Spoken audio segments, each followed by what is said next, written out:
My name is Jerry Henson, and I was born blind. I'm a disability advocate. I want to help open people's eyes to the ones who are struggling around them.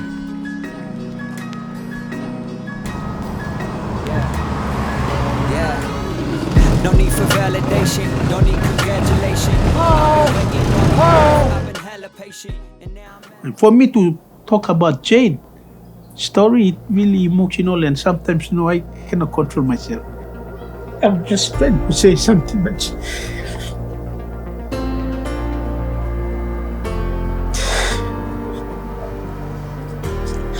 it's very hard for me to say.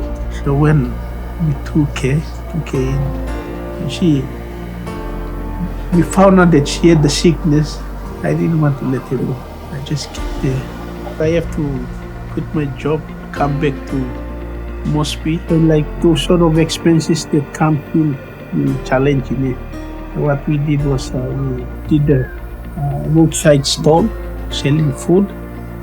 From there we were earning a little bit of things, look after Jade, and from there when the Cheshire came in with the support of Judicial Foundation, it was stepping stone. We just all contributed, we all worked together. We're trying to see Jade as a normal child. Our program is about community-based rehabilitation. It's based on the team Cheshire identifying those who are in need, especially those who are disabled, to help the family, to help the person who is in need, just to support him or her to do things that he or she is unable to do. There's a lot of things that they have done in this program. It's like they're opening doors to families who are unable to do these things, because when you're talking about the rehabilitation, it's about the person who have that experience to at least do the procedure so that people like us who are not familiar with it can follow through. And that's what they did. And that is why I'm really happy about Judicial Foundation, because through this foundation, see what they did to Jade, If we were to ignore this situation, she wouldn't be like this. So every Thursday at Cheshire, we would take her early in the morning, took a massage, at physiotherapy. Need to strategize in time, getting up very early, cooking, setting out food for her mother to sell, while I go back again and look after her, do some massaging, and then feed her again. One of the things that really was special thing about the family is that the widow, the mother and the auntie, they contributed a lot. They're stepping in, helping us, looking after her while we go to our market, do messaging. I mean, those are the things that really help. It's like a family bonding. We had our responsibilities because of Jade, for her sake. She graduated last year from Cheshire. I was overwhelmed. I was so happy with the teachers, the workers out there. I mean, they come from different provinces, but when they came in, we team up as a family. So in any which way, they did their support, helping them get through as well. So it was I really appreciate what they did. One of the very struggling things was to get buses from here, take her up to Ola. I was trying to understand the situation, just to struggle with her. I would have to learn what she was going through. So I had that suffering, so I need to go with her. I need to struggle with her. But she was very happy to get on the bus. It's really exciting for him. Just to thank the Cheshire team, the field workers, the management. I mean, they've stepped in to utilize this program to make it happen. And I believe there are some other people out there who need this help as well. And without Digicel, this wouldn't have gone this far. But because of the support that they are giving, the foundation, the Digicel Foundation, the support they're giving, it's helping us, the parents who are struggling, who are suffering. So Cheshire PNG is one of the longest disability service providers, and we are guided by strategic plans that are all aligned to the government development priorities. And basically our focus as a service provider is to look at the prevention of disabilities and prevention of impairments, because we recognize that many health conditions such as infectious diseases, such as maternal child health complications, such as polio, are the main causes of impairments, which then would result in disability. So our main focus, one, is to prevent. We also now look at providing the rehabilitation services and the medical services for those people that have been identified in our programs. The key aspect of this is to make sure that people who have had various impairments receive the rehabilitation services that they need, they receive the medical services that they need, and they also receive the assistive devices that they need. And then after that, we are focused on ensuring that these people finally get to be socially included in society. So partly what we have to do is by supporting them through the health component, going through education component, we try to make sure that they are also socially included in the society by being able to participate actively in the development of the country and in their own personal development. Perhaps one question you might ask is, how do we get to know where they are and how do we support them?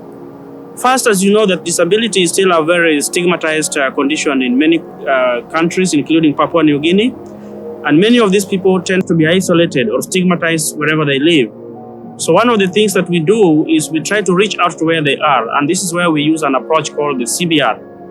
Community-based rehabilitation is a WHO approach which ensures that the service deliveries, including health, education, social, livelihood, and empowerment, all take place where people live. You take the services to them instead of waiting for them to come to you. And how we get there is we try to upskill people who are, we call them community-based rehabilitation workers. We equip them with enough skills so that they are able to liaise with the communities and to identify those people who have these disabilities. Then our technically trained staff, who include the nurses, the physiotherapists, the paracounselors, and our partners, are now able to give them some skill developments, and they are able to provide all the holistic support that these people need in order for them to be socially integrated into the community. Mi plan of being savelo. Mi chatting body or this la mi plan only beginning in the house na staff here, but mi plan are most the home staff so. Mi plan go na all staffs inside, want the Mary, na Petrisa, na Laka, na all staffs inside them. All mi plan been work one time, na all been helping mi plan line him. How long mi chatting body? Happy man? Okay, all in. 1, 2, 3, 4, 5. Okay, now all been talking me of working was then back so me so map him this la 4 pla click na 1 pla big pla plus support him lo sit down. So now send back. So now Linty but sit down. So dealing with this kind of conditions that we deal with is not something very simple. It requires a lot of concerted efforts, not only from service providers like Cheshire, but it requires a lot of multi-sectoral approach. And this is where we have the good partnership from people like Digicel Foundation, who have been with us for many, many years now. And through them, we have actually achieved so many success stories. But one thing that people don't realize, that the moment you do not support people with disabilities or with impairments, what you encourage is then is for them to be dependent on others. They have to just sit back and wait for handouts to come. So basically, our approach looks at getting somebody from the unknown, which is from a health perspective, taking the person through education process, through livelihoods, social until empowerment, where they are able to make their own decisions and they are able to invest in their own lives and be able to support others. So that even if you have a disability, you are not seen as a dependent person, but you can also be depended upon by other people, including your family. My name is Isabella Kila. I come from Central Province and I'm finally a law student. I was first introduced in Cheshire Homes in 2001. From 2001 to 2004, I attended Cheshire Homes, and in Cheshire Homes, I was taught how to read, how to write, how to do basic things that an able-bodied person could do. In 2005, I was then introduced into a mainstream school. I'd say the most difficult times in my education journey was in the primary sector, in the primary schools, because in there I was first introduced in mainstream schools, and it was totally a different or a new experience in my life, coming to know some able-bodied students, not really like knowing how they think, and it was quite difficult to go through discrimination, stereotypes, and look at buildings which were not accessible, most of them, for my wheelchair, and it was a very big challenge, and I wanted to give up at some point, and I wanted to just go back home, like to a place where I'm comfortable in. I wanted to go back to Cheshire Homes, but then like they told me that, oh, you are able to overcome, you are able to cope with able-bodied students, so you just give it a try. I wanted to go back home and like lock myself in the house, so that I feel comfortable there. I didn't want to be in a place where like I'm not comfortable. But then I was reminded by my parents, by my friends, that you cannot achieve something if you lock yourself or if you hide yourself. And that's when I continued my primary from grade 2 to grade 8. So after during our grade 8 exams, I sat for the same exams that everyone was sitting. I did the same papers in the same room, the same timing. I wasn't required. I wasn't required to get a special treatment or a special timing. Everything was just okay. I was already maturing, I was already growing, so I think I didn't really go through hard situation, hard times in my high school and in my secondary school. Then in 2016, when the lists came out, I was selected to come here to UPNG to take law.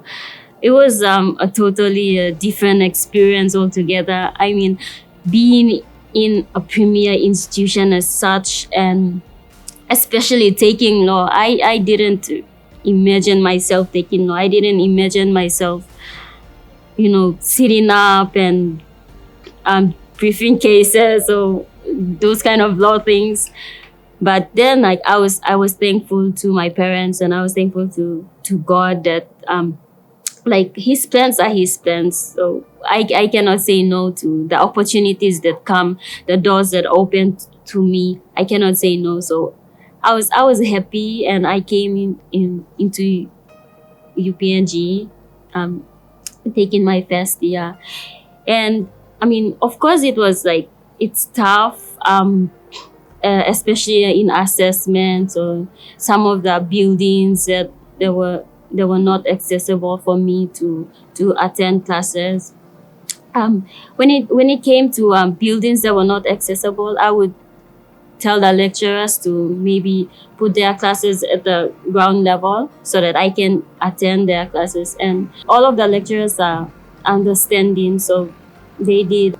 This institution, I understand the fact that this institution was built for a long time. So at that time, people with special needs never attended schools or never came into institutions, universities, or colleges.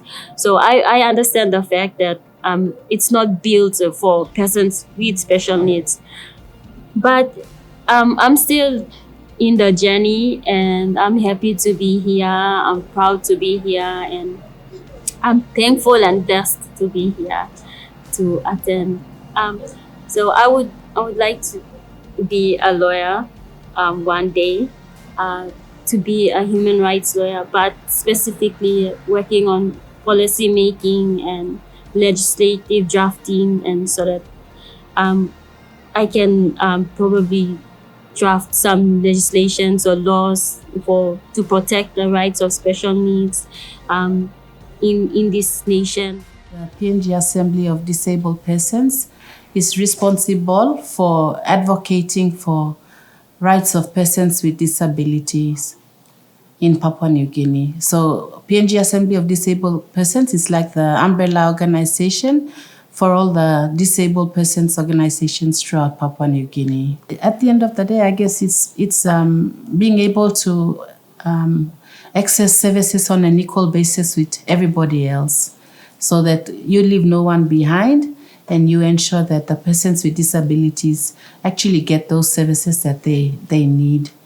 So the PNG Assembly of Disabled Persons, we believe that there is nothing about us without us, and for inclusive development to take place, it's about leaving no one behind, because we all have our roles to play, whether you are in a government or in private sector. It's how you accommodate persons with disability. And I think one of the big issues too that we have is employment of persons with disability. I think a lot of employers kind of tend to ignore persons with disability because they don't believe that they have the skills to actually be engaged in the workforce. So there's a whole lot of different issues that I think everybody has a part in, contributing and addressing these issues. Be welcoming back one and listener, ipla ko putin yaw lo radio marena haran program bambla. Ipla serves the foundation bambla pesa working child settlement. So me pesa will go home based visit. Lo one online only staff inside the house blow yet or one community only staff. Thank you, through Josina, Father, and I'll get a good plan listeners to Radio Maria. Me plan being identify multisla disabled line staff in cell settlement. So this la tu me one bla area where me plan looking most and big plan need. Na in cell country you mean no plan the social service line where look disability. Lo here me plan got Kalan services one time sheshe o moli tepin lorishla tasol mi pla wiki mi pla base in selo all settlement na time mi pla been making one pla visit round mi wanted to see in selo 2012 mi pla been kamosem lo tokorara na mi pla been find him out plenty old man Mary only been stabbed in selo house tasol na sampla only na blo go lo school or kain but only no got money all papa mama I pain him hard lo pay him school fee or kain only been stabbed lo house tasol mosem na Wicked Foundation I try lo help him all picking in na blo go lo school long and me pla bin buy him school people na transport fee long share home by all go lo school. So now me plakat plenty all picking in staff lo mainstream schools. Sampla all go lo elementary school because share home also training all lo how lo write.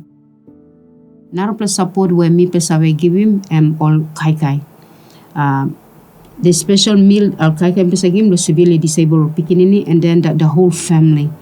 Where me pesa we give kai through lo donations. Na one donation and me pesa give him every Friday lo 9 Mile Farm, and then all Catholic schools too when they have the offertory mass now come give kai or whoever come and give us any food. Me pesa go home based visit na give him this small kai. An area that really online only need him and kai good nutritious meal. It's a good kai you may give him and by strong in body by me pla.